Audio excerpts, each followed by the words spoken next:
2003년을 기준으로 경찰청 통계 1년간 교통사고는 24만 건, 교통사고 사망자는 7천여 명, 부상자는 30만 명이 넘었다. 이렇게 사고의 위험이 커지면서 불의의 사고나 재해로 병원을 찾는 환자들도 늘어나는데, 치료 후에도 이들에게 남게 되는 육체적, 정신적 훼손 상태는 정상적인 생활이 어려운 후유장애 문제를 낳고 있다. 더구나 노동력의 상실 정도로 보상의 기준을 정하는 후유장애 판정 방법은 까다로운 절차와 불명확한 기준으로 보험사와 환자들 사이에 심한 갈등마저 야기하고 있다. 안녕하세요. 메디컬 클리닉입니다. 요즘 우리 주변에 사고나 재해로 인해서 병원 찾으시는 분 많이 볼 수 있죠. 이렇게 갑자기 찾아오는 사고에 대비하기 위해서 상해보험이나 생명보험에 많이들 가입을 하시는데요. 근데 이렇게 보험에 가입이 돼 있다고 하더라도 사고 후에 치료가 된 상태에 따라서 후유장애 판정을 받아야지 보상을 받을 수가 있다고 합니다. 그런 그 보상의 기준에 대해서 잘 모르기 때문에 보험회사와 갈등을 겪는 경우가 참 많다고 하거든요. 그래서 오늘은 사고 후에 우리가 어디까지 보상의 권리를 주장할 수 있는지 후유장애에 대해서 자세히 알아보겠습니다. 오늘 도움 말씀 주실 충무병원의 이도영 원장님 자리하셨습니다. 원장님 안녕하세요. 안녕하십니까? 예, 원장님 일단 그 후유장애가 어떤 것인지 우리가 정확하게 좀 알고 넘어가야 할 것 같거든요. 예, 어떤 건가요? 네, 후유장애란 신체 구조의 변형으로 인해서 정상적인 신체 기능을 수행할 수 없는 상태를 이야기합니다. 그러니까 재해나 사고로 인한 외상이나 질병에 걸렸을 때 충분한 치료를 시행했으나 완전히 정상 상태로 돌아오지 못하고 신체가 남아있게 되는 육체적 또는 정신적 훼손 상태로 발생한 노동력의 손실 또는 감소를 이야기합니다. 그러니까 이런 책에 있는 문장을 그대로 옮겨놓으니까 아주 어려워 보이죠. 쉽게 설명드리면은 척추에 골절이 발생하거나 허리 디스크, 추간판 탈출증 이런 질환이 걸려서 열심히 치료했는데 완전히 정상 회복되지 못하고 뒤끝이 남아서 직장 생활이나 일상생활에 지장이 있다. 그러면 바로 이게 후유장애라고 생각하시면 알아듣기 쉽습니다. 네, 그러니까 그 사고나 질병 후에 그 충분한 치료를 받았는데도 정상적인 생활을 했을 때, 특히 이제 노동력이 상실됐을 때 후유장애라고 할 수 있겠네요. 맞습니다. 정확한 표현입니다. 예, 근데 그 후유장애가 발생하는 상황이 여러 가지만큼 종류도 굉장히 다양하거든요. 어떻습니까? 네, 맞습니다. 우리나라에서는 후유장애 판정이 여러 가지 방식에 의해서 처리되고 있습니다. 그중에 가장 대표적인 것을 뽑아봤습니다. 화면을 보실까요? 가장 먼저 우리나라에서 가장 대표적인 후유장애 판정 방식이 맥브라이드 방식입니다. 이 맥브라이드 방식은 종합보험 가입된 차량이 발생한 후유장애, 그러니까 여러분이 교통사고를 당해서 후유증이 발생했다면 그에 대한 후유장애 판정은 바로 이 맥브라이드 방식에 의해서 처리됩니다. 그리고 법원에서 소송할 때 후유장 판정을 할 때도 바로 이 방법을 택하고 있습니다.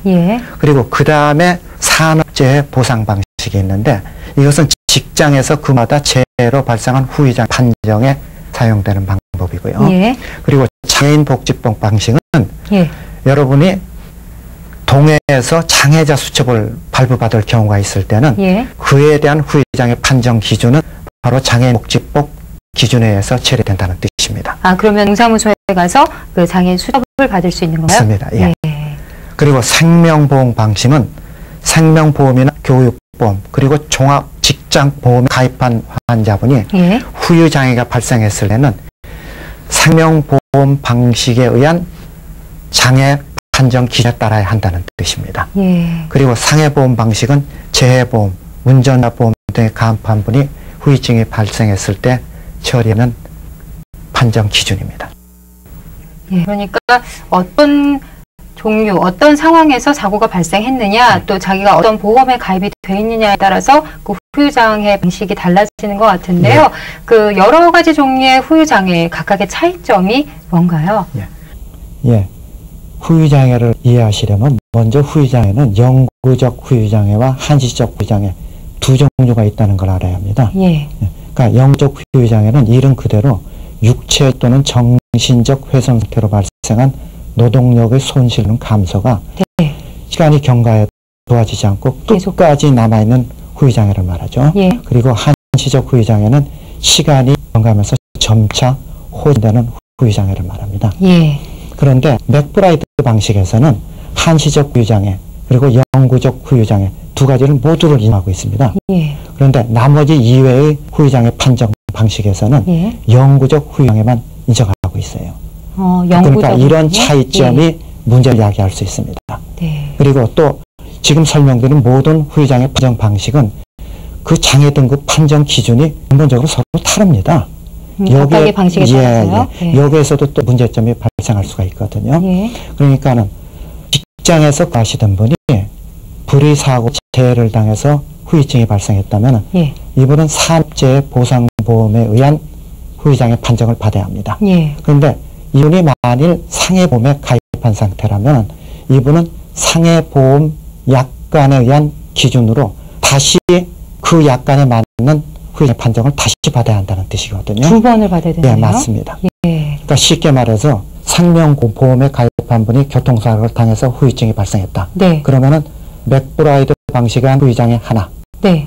생명보험 약관에 의한 후유장애 하나, 이렇게 별도의 후유장애 판정을 각각 받아야 한다는 뜻이죠. 예. 자, 그럼 다음 화면을 한번 볼까요? 예. 이분은 당해서 탈출증이 발생했습니다. 예. 그래서 후유장애가 발생한 환자분입니다. 예. 한번 보실까요? 예. 후유장애 진서 보시죠. 예. 그리고 진단명은 제4,5요두 추간판 탈출증이라고 되어 있습니다. 예. 그리고 이로 인해서 디스크를 수술을 받은 환자분입니다. 예. 그리고 화면이 잘 보이지 않지만은 이분은 맥브라이드 방식에 의한 장애 등급에 의해서 척추 손상 24%의 영구장애에 해당당하는 후유장애가 있다고 기록되어 있습니다. 예. 그런데 이분이 생명보험에 가입하신 분이거든요. 예. 그러면 다음 화면 한번 보실까요? 예. 자, 다음 화면은 내용은 똑같습니다. 네. 근데 장애 등급 판정에서 생명보험 약관 규정에 의해서 제5급 16호 중도의 추간판 탈출증의 후유장애에 해당된다고 기록되어 있습니다. 네. 지금 이렇게 보시는 것 같이 이분이 맥브라이드 방식에 의한 24% 영구장애, 생명보험 약관에 의한 5급 16호 영구장애, 이런 식으로 후유장애 등급의 후유장애 판정 방식에 따라서 장애 등급 판정 기준이 근본적으로 다르다는 걸 알 수 있습니다. 예. 이게 각각에 따라서 또 다르고, 예. 또 뭐 사고를 당해서 참 당황스럽고 몸도 안 좋은데 이렇게 여러 가지 또 판정을 받아야 그렇기 때문에 참 환자분들이 많이 불편을 겪을 것 같아요. 많이 불편하죠. 예. 현재 그 후유장애로 인해서 병원을 드신 두 분을 직접 만나고 다시 말씀 나누겠습니다. 화면 함께 보시죠. 사고로 인한 후유장애로 병원을 찾는 많은 사람들. 이들은 정확한 장애 진단서를 발급받아 제대로 된 보상을 받고자 한다.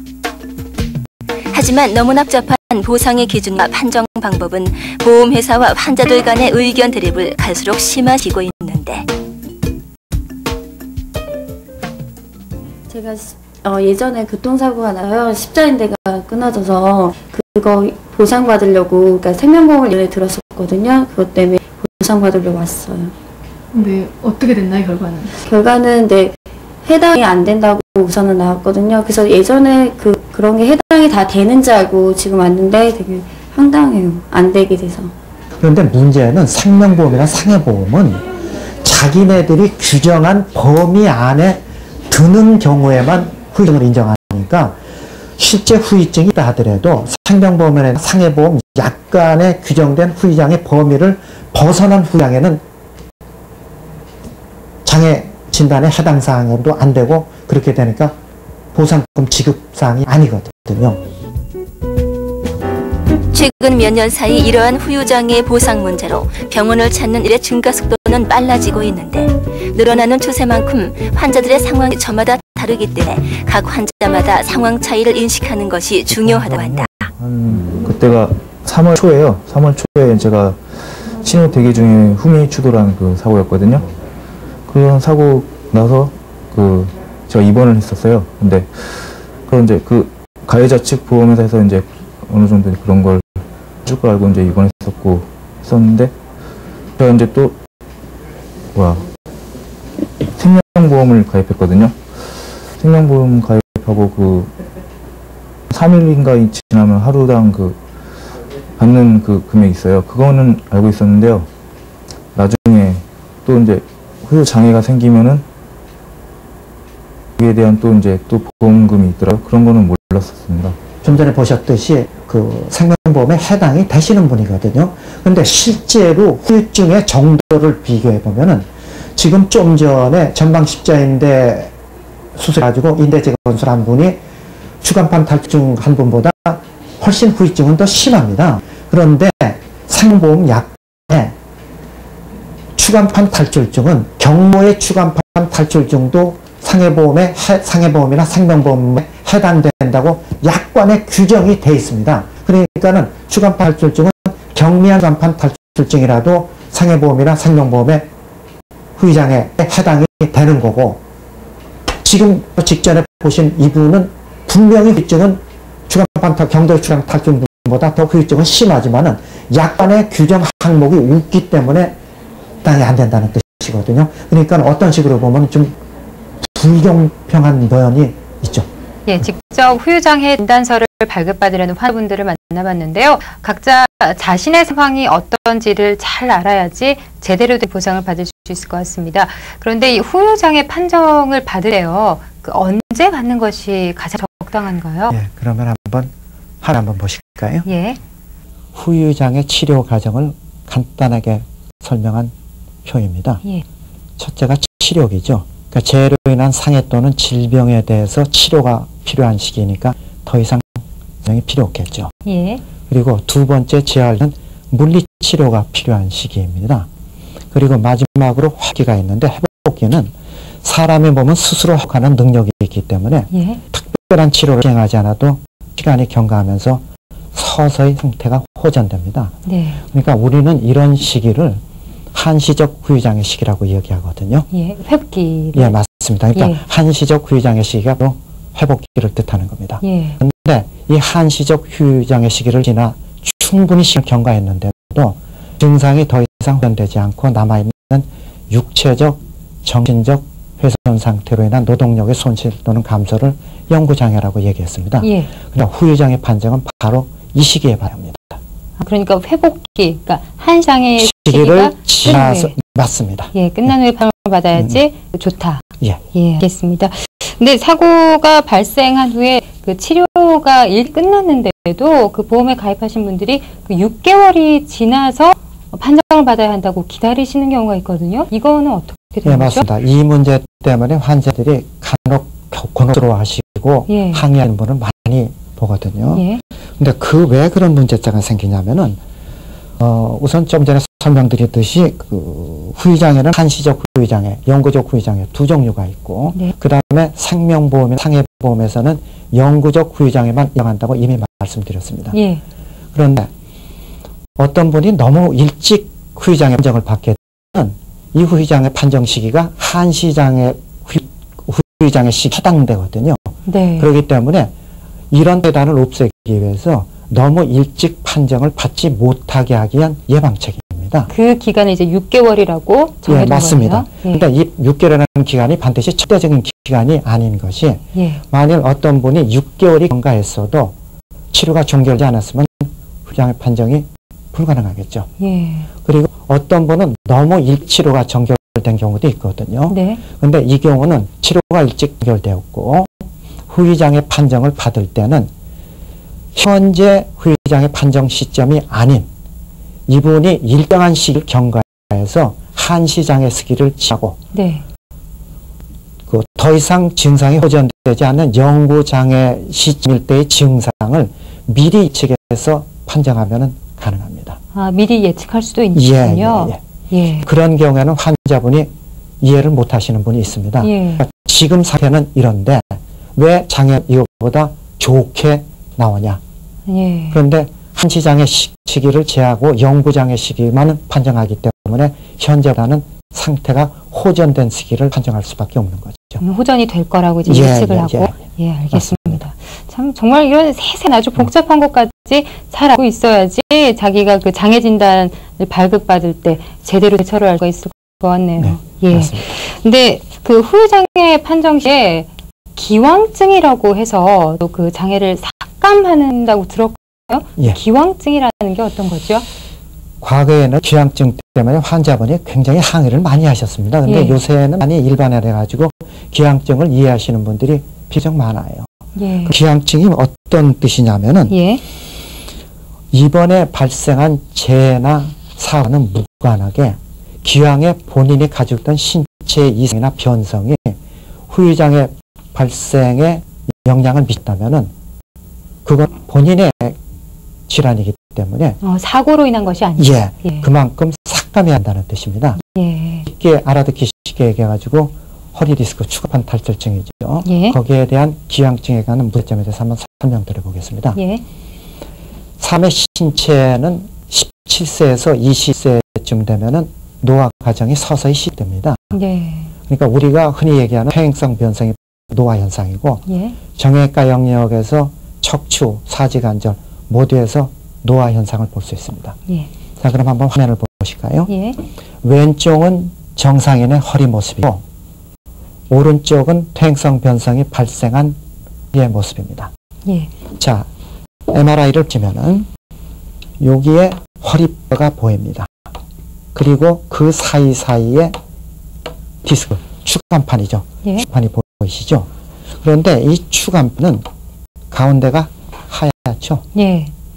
이렇게 추간판은 가운데 찐득찐득한 액체 형태의 수액, 그러니까 하얀 부분이죠. 네. 수액을 섬유륜이라는 단단한 막으로 둘러싸여 있습니다. 예. 그런데 이 섬유륜이라는 것은 자동차의 타이어를 이용하시면 이해하기가 쉽습니다. 그러니까 허리에 가해지는 충격을 흡수하고 그 다음에 쿠션 역할을 하게 된다고 생각하시면 되거든요. 예. 그러니까 정상인의 허리는 이런 구조를 가지고 있기 때문에 웬만한 자극이나 충격에서 문제가 발생할 가능성이 아주 적습니다. 예. 그러면 다음에 오른쪽에 퇴행성 변성이 진행된 사람의 MRI 모습을 한번 볼까요? 예. 하얀 부분이 사지고 까맣게 되어 있죠. 예. 그리고 디스크 추간판이죠. 추간판의 간격이 예. 정상인에 비해서 많이 좁아진 것을 볼 수 있습니다. 네. 이렇게 퇴행성 변성이 진행되면은 네. 작은 축이나 자극으로도 쉽게 문제를 발생시킬 수 있겠죠. 예. 그러니까 이런 상태에서 배나 외상으로 디스크, 추간판 탈출증이죠. 이게 발생했던 이 퇴행성 변성은 기왕의 소견이죠. 네. 그러니까 그만큼 후량에서 삭감한다는 뜻입니다. 예. 마지막으로 사람들이 사실 그 보험에 가입할 때는 내가 사고를 당했을 때 어떤 후유증이 발생한다면 모두 보상을 받을 수 있을 거라고 네. 생각을 하거든요. 네, 근데 막상 이제 사고가 나서 이런 여러 가지를 또 알게 되면은 당황스럽고 네. 좀 그로 인해서 이제 또 정신적인 고통까지 받게 되거든요. 네. 이제 그런 분들 위해서 원장님께서 이제 조언을 해주신다면. 예. 후유장애는 그 판정 방법이 보험의 종류에 따라서 워낙 다르기 때문에 예. 이 판정 방법이 한 가지로 통일되기 전에는 이로 인한 혼동과 문제점은 어쩔 수 없는 현상이다. 예. 그렇지만은 여러분들이 그 생명보험이나 상해보험에 가입하실 때 후유장애 약관을 좀 더 꼼꼼히 읽어보시고 챙기신다면 이로 인한 문제점은 상당 부분 해소되라고 생각합니다. 예. 왜냐하면 그 약관에 웬만한 규정과 기준은 설명되어 있습니다. 근데 대다수는 잘 읽지를 않으시기 때문에 이런 배점이 발생하거든요. 예. 오늘은 언제 어디에서 이럴지 모르는 후유 사고에 대비해서 그 후유장애에 대해서 정확하게 알아봤는데요. 생명보험이나 그 상해보험에 가입을 하는 것도 물론 중요하지만요. 가입하실 때 내가 받을 수 있는 혜택은 어느 정도고 또 보상은 또 어느 만큼 받을 수 있는지 꼼꼼하게 꼭 읽어보시기 바랍니다. 오늘은 후유장애에 대해서 유익한 정보 자세히 알려주신 충무병원의 이병원 원장님 감사합니다. 감사합니다.